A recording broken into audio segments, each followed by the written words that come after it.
Bugungi asarimiz sizlar bilan Xudoyberdi To'xtaboyevning 5 bolali yigitcha asari hisoblanadi. Demak, asarni boshida nomiga ham qarab ba'zi odamlarni o'ziga tortadi, qiziqtiradi. Ya'ni 5 bolali yigitcha. Qanday qilib yigitcha 5 ta bolasi bor? Nimadan ekan? Har qanday odam ham qiziqib ko'radi.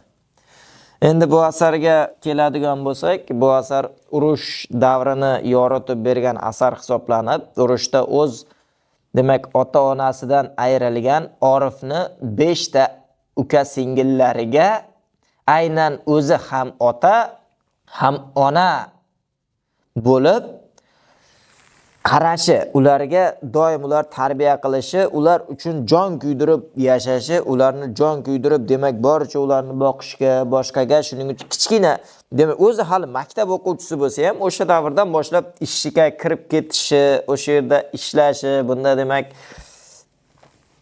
o'sha yerni demak, raisi va maktab direktorlari ham bunga yordam berishlari ko'rsatib o'tilgan bu asarda.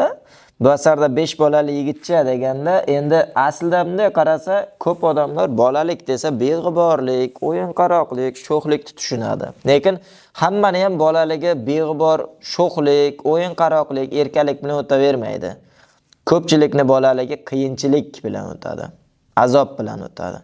Ayni Orif ham xuddi shunday yoshligi qiyinchilik bilan o'tgan, ya'ni yosh bolalikdan birdaniga katta odamga aylanib qolgan, o'z uka singillari uchun o'zi qalqon, suyanchiq bo'lib turadigan yigit, ya'ni bola ko'rsatib berilgan. Asli bola edi, maktab yoshidagi bola, lekin yigitcha deb aytayapti. Chunki u yigitlar qiladigan ishni qilayotganda o'sha vaqtda.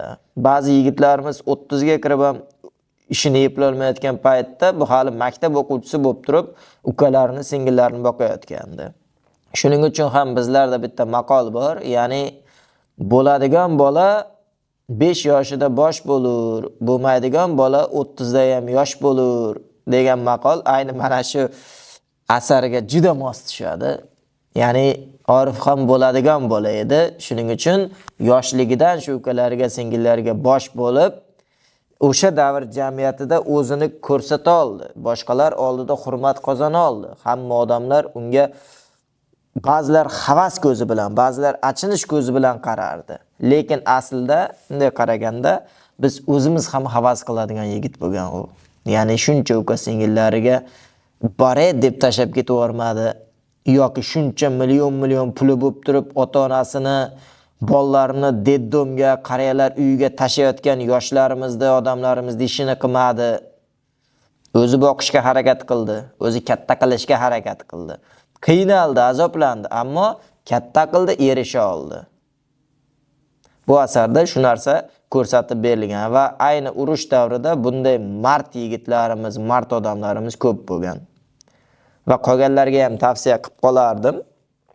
Ya'ni boshqalar ham sal o'ziga nima qilayotganini, oilani demak, obro'si qanaqa bo'lishini, oilani qanday hurmat qilishni,